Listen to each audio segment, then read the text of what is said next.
আসসালামু আলাইকুম প্রিয় মালয়েশিয়া প্রবাসী ভাই বোন, স্বাগত জানাই।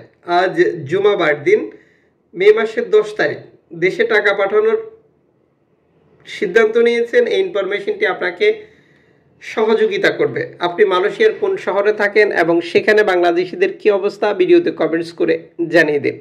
আপনারা অবগত রয়েছেন ডলারের দাম অনেক বেড়েছে, সেই হিসেবে মালয়েশিয়ান রিঙ্গিতে বাংলাদেশে টাকার দাম বাড়ার কথা। যদিও ডলারের দাম বাড়া 3 দিন হয়ে গেলেও এখনও টাকার দাম বাড়েনি। আপনি এই ব্যাপারটি কিভাবে দেখছেন? এটি কি মালয়েশিয়ার এক্সচেঞ্জ কোম্পানিগুলোর সিন্ডিকেট, না অন্য কোনো সমস্যা? ভিডিওতে কমেন্টস করে জানান। মালয়েশিয়ার এক রিঙ্গিত আজ পাচ্ছেন 25 টাকা bank to bank, cash pick up পাচ্ছেন 22 টাকা।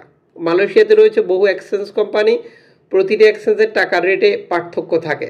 আপনি টাকা পাঠানোর সময় কনফার্ম করে নেবেন কোন পদ্ধতি অবলম্বন করলে আপনি আজ সর্বোচ্চ রেট পাচ্ছেন এবং সরকার ঘোষিত প্রণোদনা, ব্যাংকের ঘোষিত প্রণোদনা পাচ্ছেন। এটি যখন এক্সচেঞ্জ কনফার্ম করবে তখন ফোন করে আপনার আপনজনকে বলবেন ব্যাংক থেকে বুঝে নেওয়ার জন্য।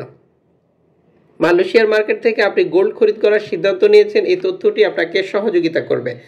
6 ক্যারেট 1 গ্রাম পাচ্ছেন 90 রিঙ্গিত দিয়ে, 10 ক্যারেট 1 গ্রাম পাচ্ছেন 150 রিঙ্গিত দিয়ে, 14 ক্যারেট 1 গ্রাম পাচ্ছেন 210 রিঙ্গিত দিয়ে, 18 ক্যারেট 1 গ্রাম পাচ্ছেন 270 রিঙ্গিত দিয়ে, 21 ক্যারেট 1 গ্রাম পাচ্ছেন 314 রিঙ্গিত দিয়ে, 22 ক্যারেট 1 গ্রাম পাচ্ছেন 330 রিঙ্গিত দিয়ে, 24 ক্যারেট 1 গ্রাম পাচ্ছেন 359 রিঙ্গিত দিয়ে। আন্তর্জাতিক ডলার মানদণ্ডের রেটের যে কোনো সময় পরিবর্তন আসতে পারে, তবে একটা কথা মনে রাখবেন, গোল্ডের বাজার মূল্য একই রেটে পাওয়া যায় সারা মালয়েশিয়াতে। আপনি কোন ক্যারেটের গোল্ড খরিদ করেছেন এটি জিজ্ঞেস করে নেবেন, এতে করে আপনার প্রতারিত হওয়ার সম্ভাবনা একেবারেই কমে যাবে।